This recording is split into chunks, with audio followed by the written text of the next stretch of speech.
Hi, everyone. Thank you so much for being here today.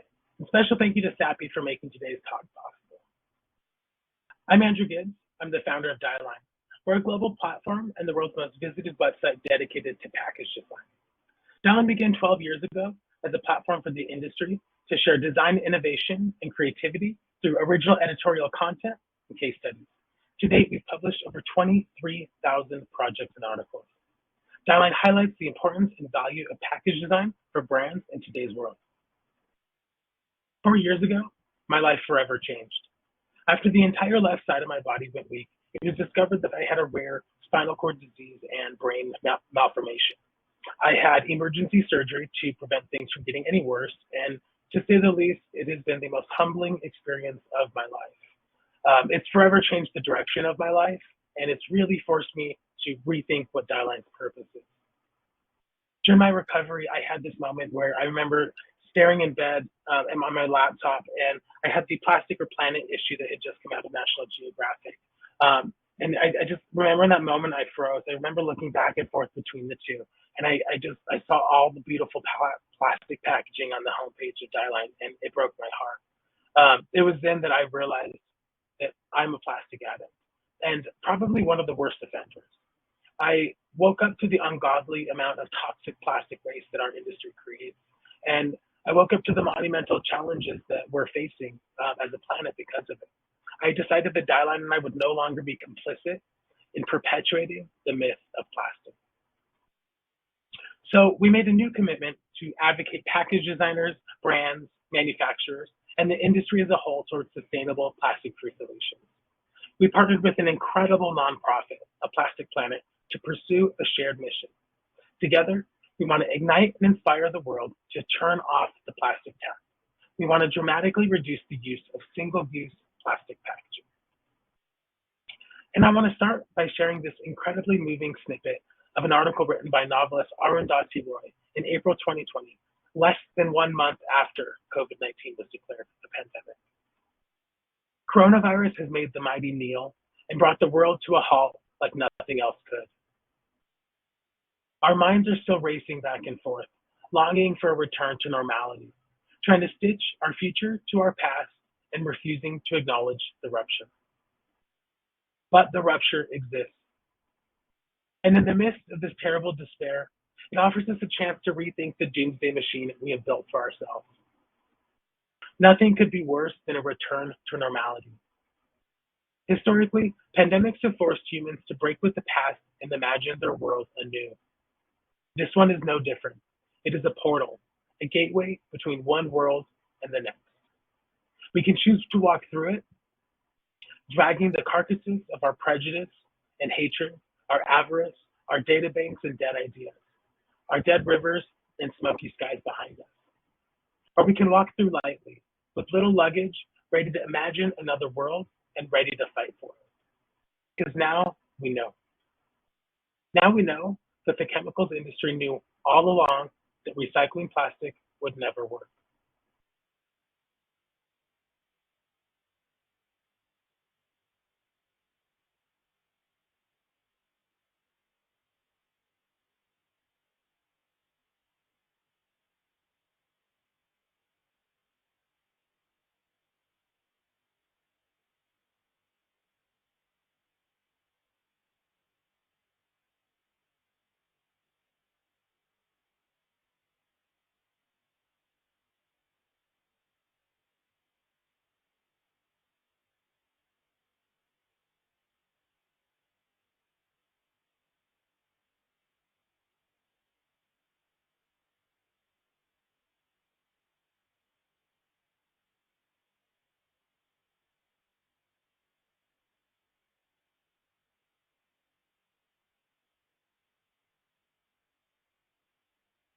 Now we know that for decades, consumers were conned into believing that recycling plastic would work.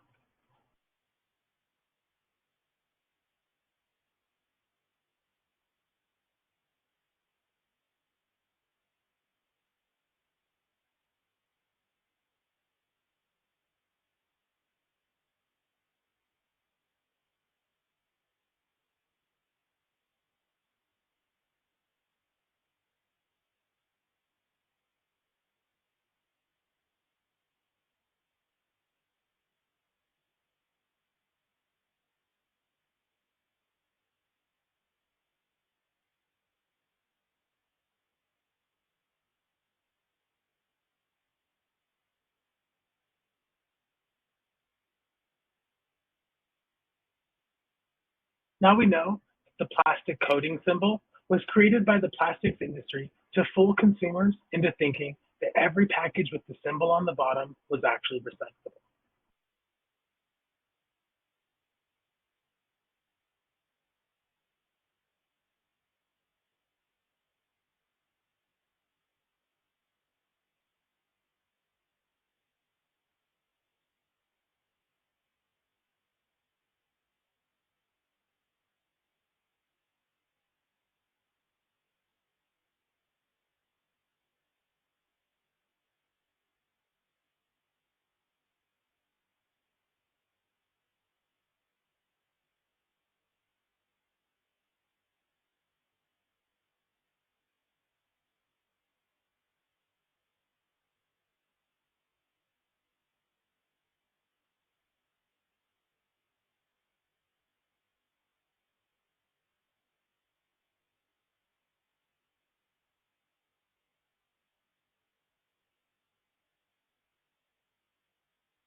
Now we know that plastic recycling is a lie, as over 91% of plastic is never recycled. Now we know that the packaging industry produces more plastic and plastic waste than any other sector. We are responsible for this. Now that we know we are filling our oceans with plastic, causing harm to marine animals and ecosystems.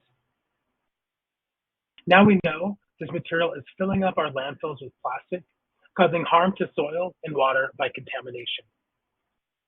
Now we know that plastic is in the food that we eat, the water that we drink, and the air that we breathe. I read a statistic this week that said that we consume a credit card size worth of plastic every single week. Now we know that plastics pose threat to human health in the material itself and in its production and its disposal. Now we know that plastic is a social justice issue that disproportionately affects lower income communities and communities of color due to higher risk from chemical accidents, incineration, and just everyday toxic exposure. Now we know that 63% of consumers directly associate plastic with ocean pollution. Now we know that as the world transitions to clean energy, plastic is big oil's plan B. And now we know that 77% of consumers say that it's on CPG brands to make sure that their packaging gets recycled. And nearly 6 in 10 said that CPG brands should be penalized for producing packaging that harms the environment. Now we know that 83% of younger consumers are willing to pay more for sustainable packaging, and a lot more too. Now we know that sustainability marketed products enjoy a price premium of nearly 40% versus their conventionally marketed branded counterparts.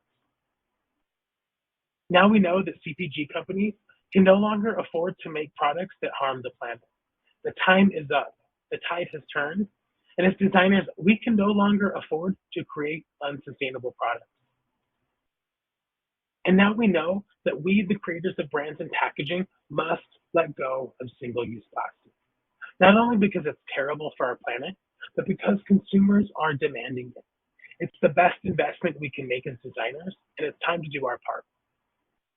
By creating innovative new systems, inventive products, and by using what we already have available at our fingertips. With products that use innovative circular reuse and refill models, let's make packaging that is so beautiful and so durable that it never gets thrown away, but used time and time again. With products that are made without water, why are we shipping around so much water? Removing the water from products themselves is often one of the best ways to make a product more sustainable. And with products that improve upon themselves by using material that we already have available at our fingertips. Often, replacing plastic with another more sustainable material such as paper or metal is one of the easiest and quickest ways to ditch plastic. So let's create responsible packaging like Heir did. This entirely circular brand of skincare products created a line where each durable package is designed to last at least 100 cycles. Their motto is buy the product, borrow the package. Let's embrace innovative circular systems like Loop, where the packaging is designed to be reused over and over again, hopefully in an endless loop. Let's create products that produce as little waste as possible, like Bite's new deodorant. It delivers a stunning solution that is finally 100% plastic-free for the category. Let's create new business models, like Unilever's partnership with Chilean company Algramo, and a pilot project that employs RFID-equipped reusable containers, IoT technology, and electric tricycles to deliver products to consumers' doorsteps with refillable packaging. We, the creators of brands and packaging, bear a moral responsibility for the plastic waste that we create. Let's create new delivery systems like Cup Club, where customers can experience takeaway without the throwaway, empowering an on-the-go lifestyle without the landfill. Let's innovate in every category, even medicine.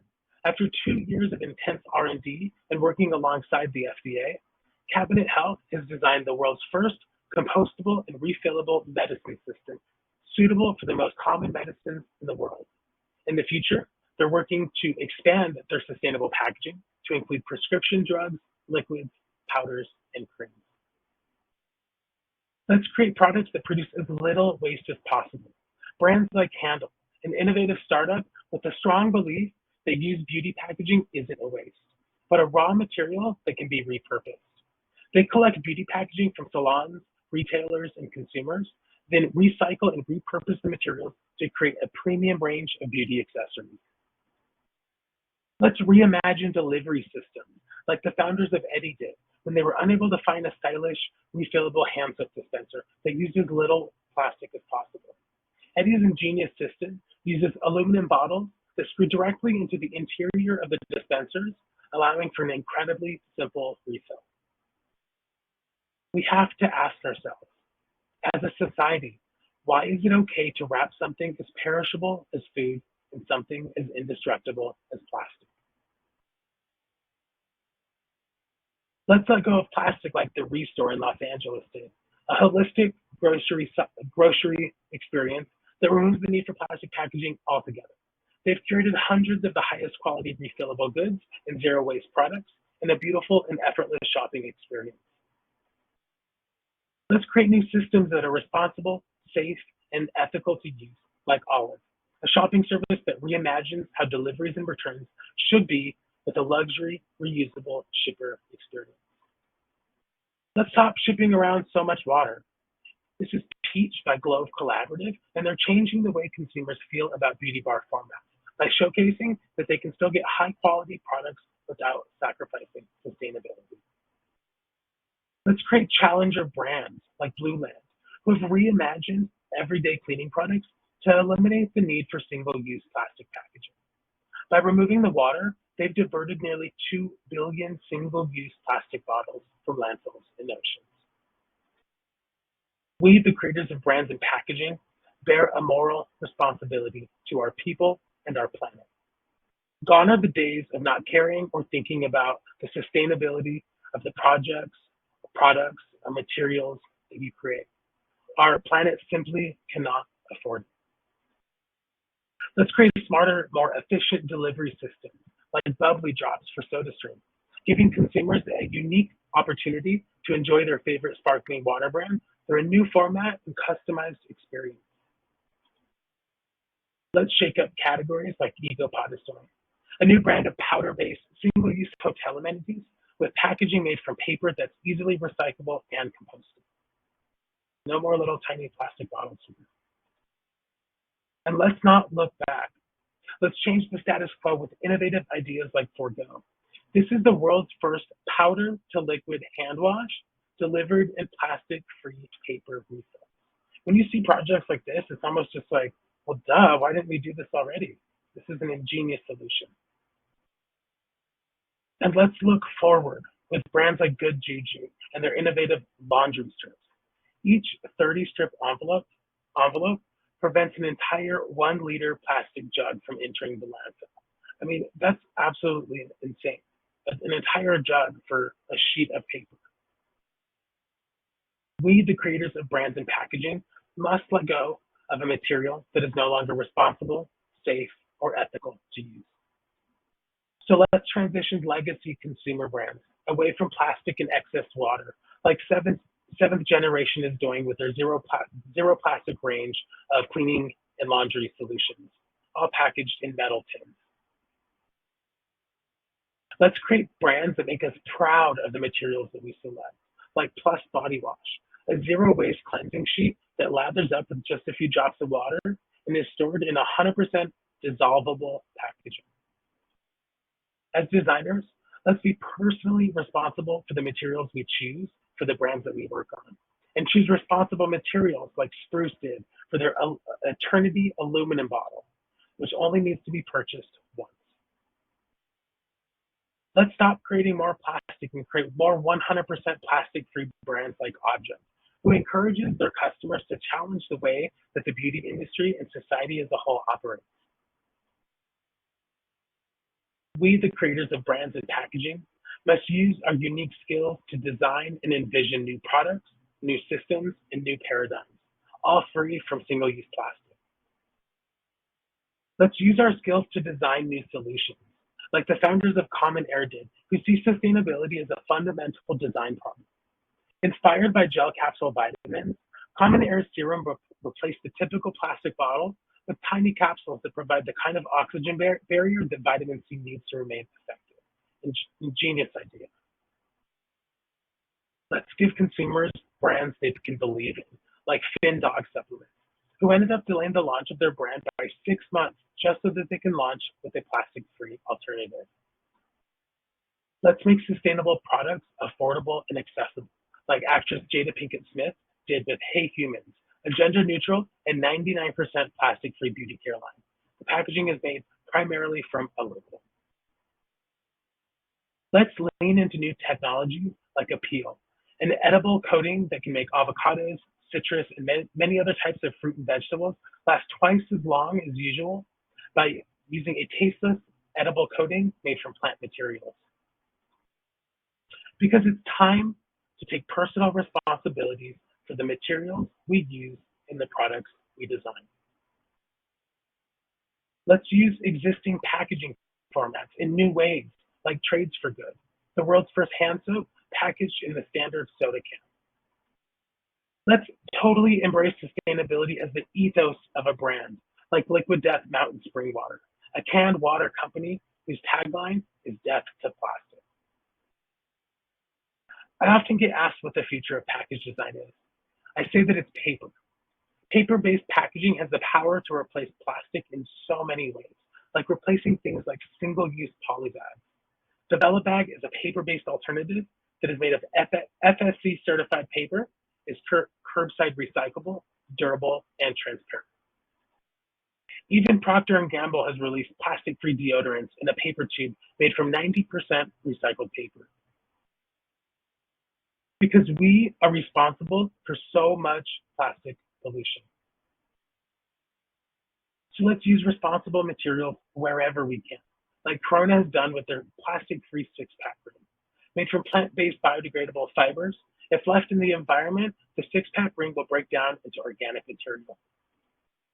Even this brand of diapers has replaced plastic entirely with recycled craft paper. They even developed a printing process to print on craft paper so that it doesn't look like craft paper. And paper can even replace styrofoam. Igloo transformed the disposable styrofoam ice chest into a reusable paper alternative. And this is the single most popular project in the history of Dieline, showing that plastic-free packaging is the future and is very popular. So let's choose better bottles.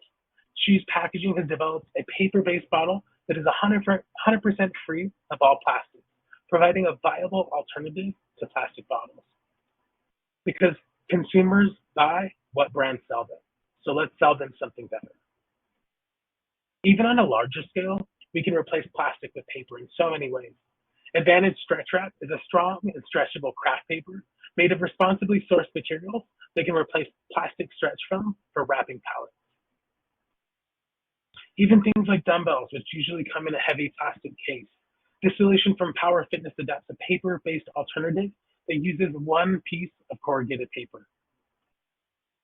Let's reinvent everything, like the innovative and open source prescription paper pill bottle. This is made of 100% compostable and biodegradable paper, and it meets all FDA regulations for water, light, and child resistant. It's open source, which means anybody can download it today and can be used today. So let's set a new standard for how a CPG product can be made consciously, like Sambazon did with their frozen acai bowl. The packaging is made in the USA from 100% plant-based materials, mostly repurposed scrap paper. Because there is a huge opportunity to design sustainable products for younger consumers who demand them. There's never been a better time to be a package designer. Never. In an industry dominated by plastic inserts and films, let's simply replace plastic with paper like Remarkable did for their tablet packaging. Every single layer of this packaging is all paper-based. No more plastic films. Let's be trailblazers like Scence, an eco-friendly skincare brand for the modern eco-conscious consumer who cares about the planet. Their plastic-free packaging features recyclable and compostable paper tubes, and many companies around the world are now following suit. And I love this one. This is an Italian pasta maker who launched its pasta line in a fully recyclable paper stand-up bag with a paper-based transparent window, which allows consumers to clearly see the product inside, replacing their non-recyclable flexible plastic packs with paper. Let's redesign our world with products like Unocup, a foldable, lid-free paper cup that enables businesses to simplify logistics, enhance their brand, and combat pollution. It is the world's first practical, on-the-go, plastic-free coffee cup. So let's phase out plastic for the next generation, like Lego's doing. They've received so many letters from children asking them to remove single-use plastic packaging, so they are. The paper-based bags that they're currently trialing are loved by children because they're environmentally friendly and easy to open. So ultimately, whose job is it to fix the plastic crisis? Meet the burden of responsibility, or as we call it, the burger of responsibility. The meat of the issue lies with industry to solve, whereas governments and the public are the buns that will force the industry to act. But it is up to us to act. It is our responsibility. Because plastic is not a litter problem. Plastic is not a waste problem. Plastic is not a pollution problem. Plastic is a production problem. We are producing too much unnecessary plastic. And when we talk about responsibility, think about this. When ExxonMobil spills oil into the ocean, it is their responsibility to clean it up. But when Coca-Cola pollutes the ocean with their fossil fuel pollution, why are they not held to the same standard? What's the difference, really? Today, we are entering an era of incredible materials revolution and radical systems change. Everything from a bottle to a shirt to a building begins with the creative process. And nearly every single brand on the planet is working and developing plastic-free solutions. By 2025, there will be 160 million designers and creatives in the world. They want and need to reduce the use of single-use plastic. They just don't know how. Every brand and design agency must keep pace with the impacts of materials and systems change, or they'll become irrelevant. So later this summer, we'll be launching plasticfree.com, the world's first plastic-free materials and systems solutions platform. We want to empower the creative industry with the tools and resources to turn off the plastic tap and to create a new future. Because we want a better world. While I wrap this up, I'd like to leave you with a few final thoughts. This is not the future. This is today. All of these projects are today. These projects prove that a world free of plastic packaging is now possible. Innovation, creativity, and designers like you can and will make this world possible. We cannot recycle our way out of this. I can't say that enough. We cannot recycle our way out of this problem. Knowing that the world's recycling system is broken and that less than 9% of plastic is ever recycled, we have to stop the myth of recycling plastic. It is a lie. One quote that really sums up the situation we're in is from Unilever's CEO, Alan Joe. I sometimes wonder if we're in the branded litter business, branded trash. He is 100% correct. We are in the business of plastic pollution. We brand trash. So let's stop branding trash and start branding brands with purpose, brands that refuse to pollute our environment any further. Because although we are not the generation that got us into this mess, we must be the generation that gets us out of it. Because we have more power in shaping the world of tomorrow than we think. Brands and designers now have all the tools available today to start to design a world free of plastic packaging pollution. And as designers, we are the ones that have a unique ability to envision, design, and create a better world. And this is a time when our shared planet needs us the most. There's never been a better time to be a designer or a package designer. So let's design a new world. Let's walk through the portal and see what lays on the other side. Thank you so much.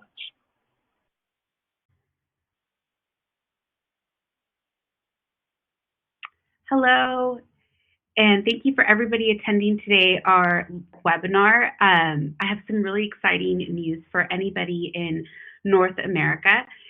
With our presenting sponsor, Sappi, we've developed, the Dieline team has developed this amazing book with all of the resources and all of our projects that were featured that Andrew discussed in this amazing book.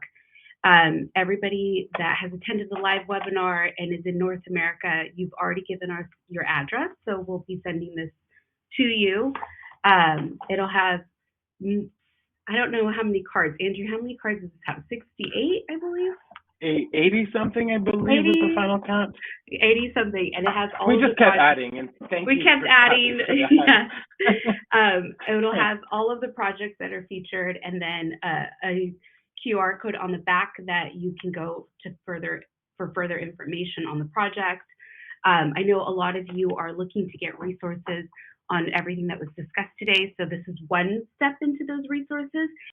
And then I want to introduce our speaker, Andrew Gibbs, founder of the Dieline, and also Sean, who is part of the Plastic Planet, and they're here to answer all of your questions that are coming in, and we're excited to kind of get started on all the questions that all of you have. They're all great questions. So I want to start off with one. Andrew, you identified 3 pillars for designers to really think about in the Sappi book, which is right here. Reuse, refill, remove water, and replace are the pillars that we have in the Sappi book that everybody can reference.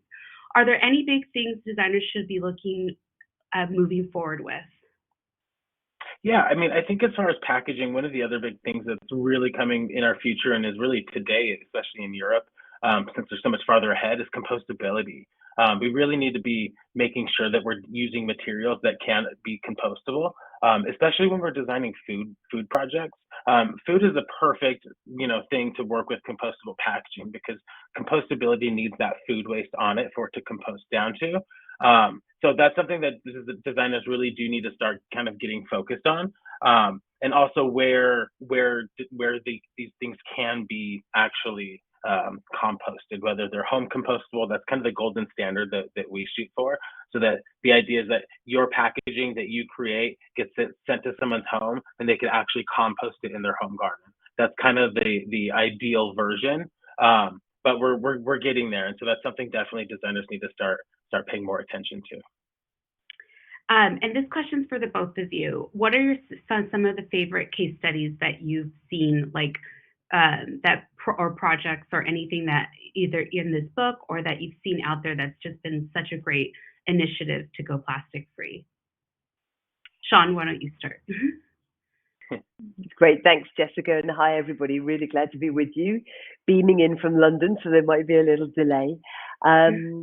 So I think one of the projects that really made me excited was probably the Dove refillable deodorant that launched last year in the US only. We don't have that in Europe yet, but we were involved with Unilever for 2 years on that project.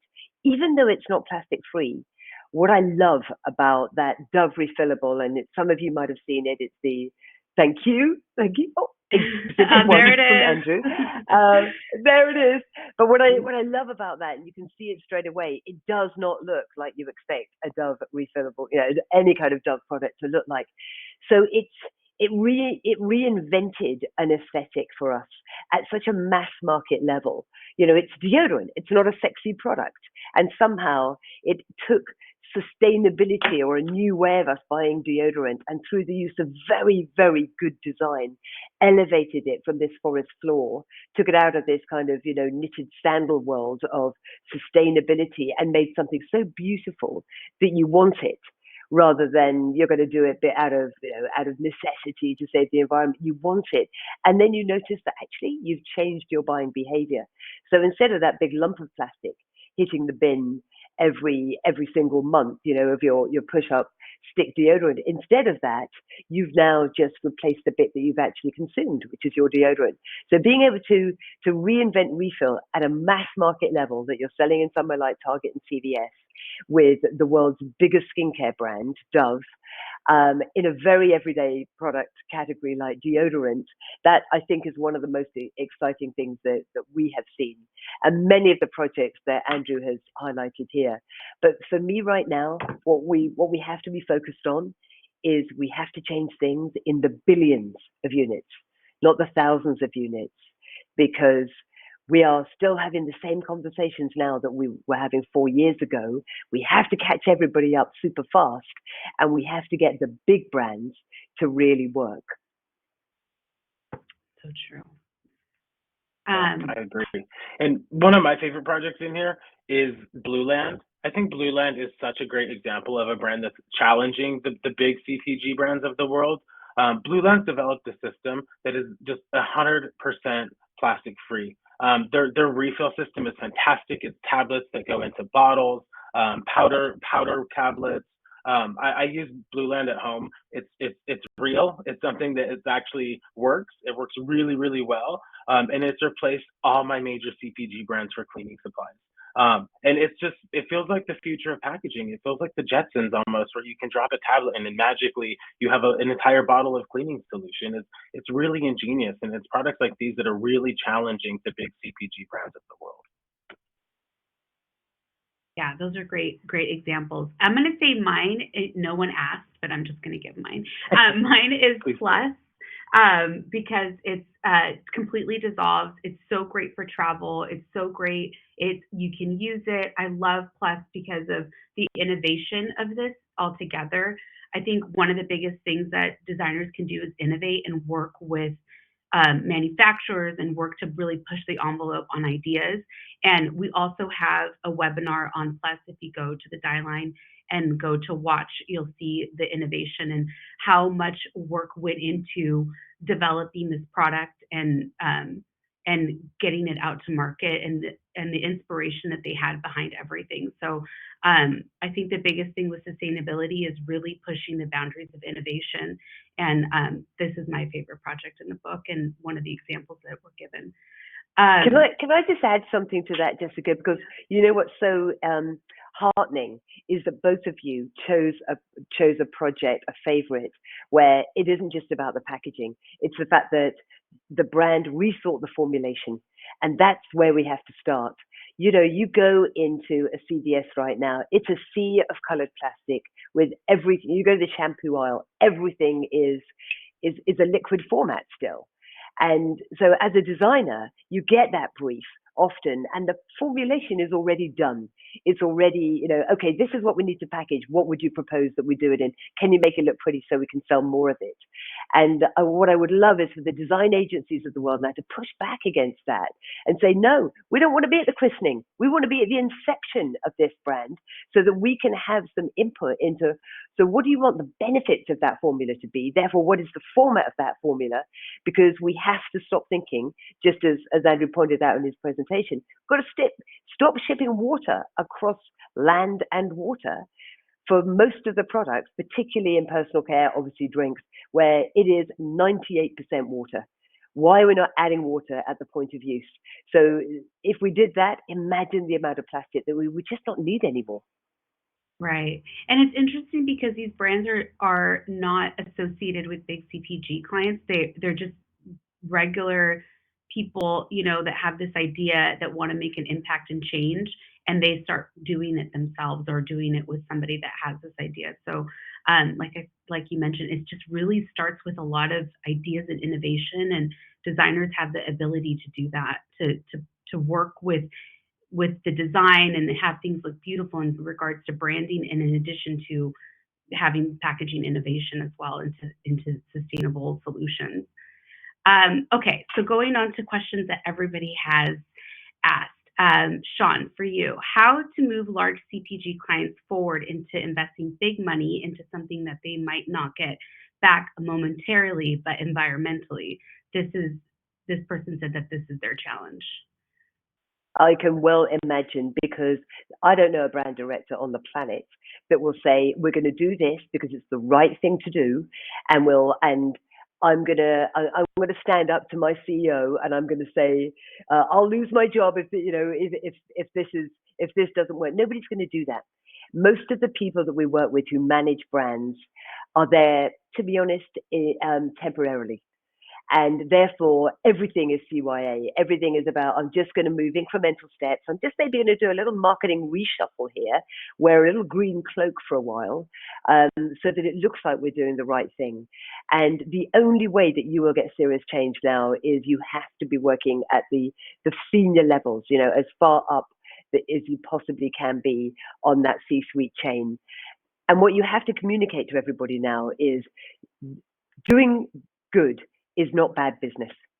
And if we don't change, if we don't stop taking 1.7 planets worth of resource from nature every single year, if we don't stop giving back 6 billion tons of waste in return to nature, then we will not have businesses of the future. And if you don't change today, if you don't become part of this massive transition that we are starting to see, and the pace is going to pick up so exponentially fast on this now, if you don't change, you will be a future dinosaur. So the small brands are showing the way. They are showing that, the direction of travel that we all have to go. The big brands have to follow them very, very fast, or they are just not going to be relevant anymore. Everybody's got a Kodak story. We work with the guys like Unilever, like Kraft Heinz, and they are all panicking big time because all they know how to make stuff out of is plastic, because that's what they've been doing very, very well and very successfully for 25 years. And to reimagine their incredibly long supply chains, to reinvent the product formulas, all of these things, it's almost incomprehensible for them to do it. And I'll tell you how it happened at Unilever. That might be an interesting case study. The only way that they could get that Dove refillable deodorant out of Unilever was they created a startup within Unilever. So they were not tied by the same constraints. So when we go into big businesses, we always say, Coca-Cola, for example, and somebody's just posted about that. If you invented Coca-Cola today, you would not create a brown sticky liquid, carbonated, that you ship around the planet, that gives people diabetes, and you ship it around largely water in plastic bottles. You'd never invent that brand today. Our job as creatives is to help people reinvent those brands, to create brands of tomorrow now.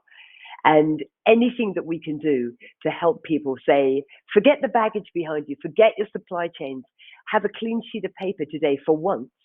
And imagine if you built a personal care brand, or if you built, a soda brand today, what would it look like? Because it would look very, very different. And if you create that vision, then you can help people create a roadmap to that vision. And I know this sounds like a big, heady goal, but if all of us do this in a small way and talk about this together, and we make this the new normal of how you build brands, then it will gradually start to penetrate down all the levels of the brand managers who are just not brave enough to do anything. It's a great answer. It's so true. I have one more question for you from someone else, Sean, as well. Is there a place where we can find resources on how to create eco-friendly packaging, printing techniques, eco-friendly materials, vendors, etc.? Well, not today, but very, very soon, yes. And I know Andrew gave you a little sneak preview in what we are developing. And I am personally incredibly committed to fulfilling Andrew's legacy on this, because Andrew actually gave us the URL of plasticfree.com, and that's why he is so incredibly connected to A Plastic Planet and his personal mission and everything that we're doing. So we are building this first global solutions platform for you, for the design community, because you are the ones with the power. And through all the work that we've been doing at A Plastic Planet, we have really felt this acute disconnect, this knowledge gap between the 160 million creatives on the planet and the plastic-free materials makers, the systems changers, the innovators.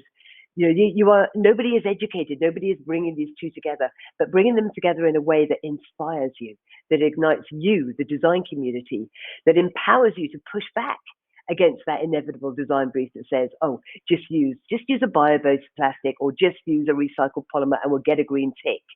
We have to give you the confidence, the tools, the case studies, the proof points that you can stand in a presentation and say, we recommended that you use this material, and here's it in action, and it's proven, and this is why it's scalable, it's viable, it'll match your budget, and here's the proof.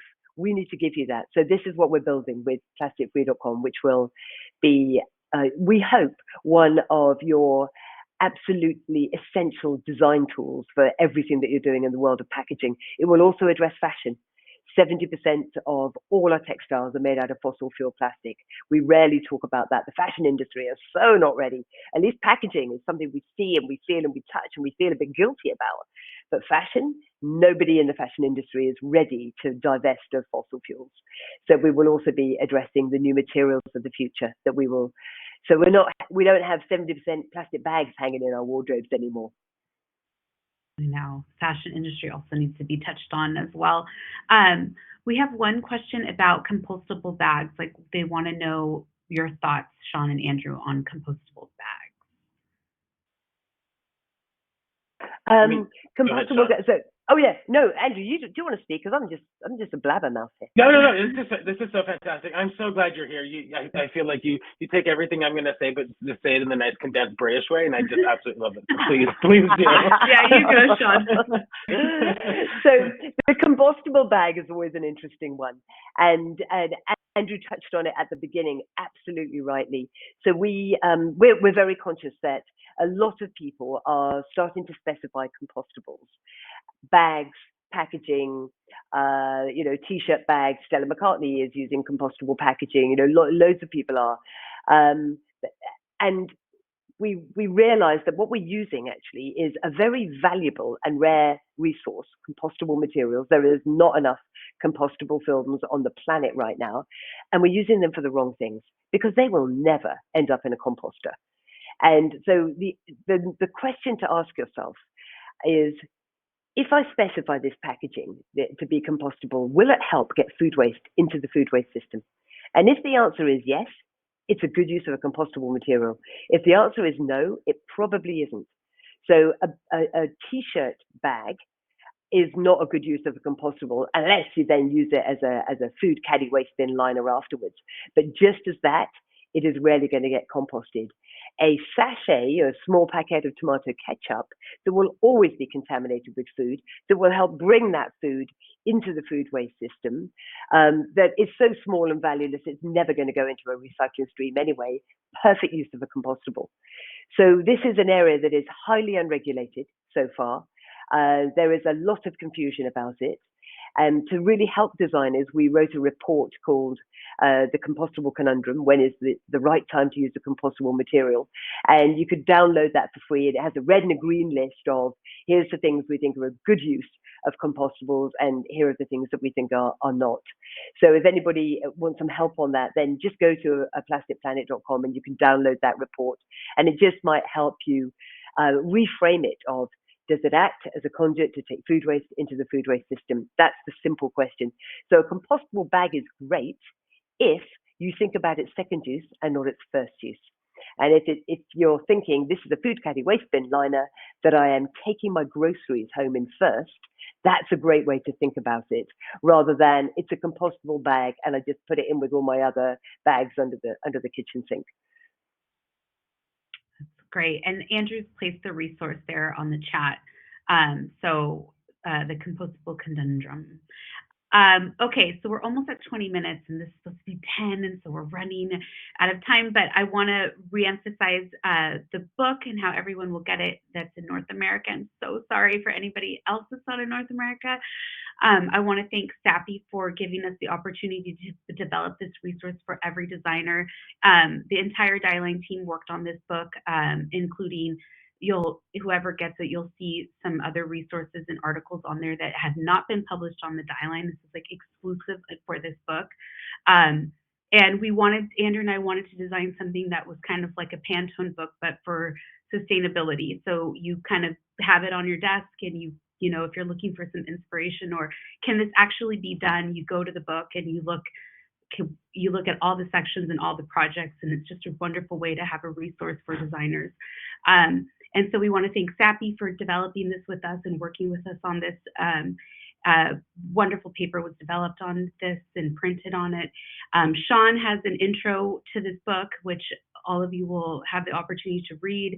And I want to thank you, Sean, for coming on and answering all of these questions from everyone. I wanted to ask if I can possibly give everyone your Instagram, and if they have more questions for you, they can maybe direct message you on Instagram and get totally, or LinkedIn, or LinkedIn. You know, LinkedIn. Link in with me personally if you want, and then I share quite a lot of content, and so we can always keep in touch. Oh, perfect. So I'll give everybody your LinkedIn right now. Okay, Andrew will throw your LinkedIn there. We're going to have this webinar on demand on the site. So if you go to thedieline.com and you click at the top where it says watch, we have all of our episodes there, including plus the one I mentioned earlier, and we'll have this webinar on there as well, so you can watch on demand if you missed something or if you need to go back and reference something else. We're really happy that everybody joined us, and all the questions that came in. We're excited to give out this information, and happy to also share this book that Sappi collaborated with us on. Thank you, Andrew. Thank you, Sean, for your time. Thank you so much. Thank you, Sean. Thank you, Sappi, for making this possible, and thank you for everyone being here today. It means the world to me. Thank you so much. Thank you. Yeah, thank you, guys. Know how powerful you are. You are the guys that are literally going to reinvent the future. It has never been a more exciting time to be a creative. So all power to you. I agree. That's so great. What a wonderful way to start Thursday. Thank you so much. All right. Have a great rest of the day, everyone. Thanks, everyone.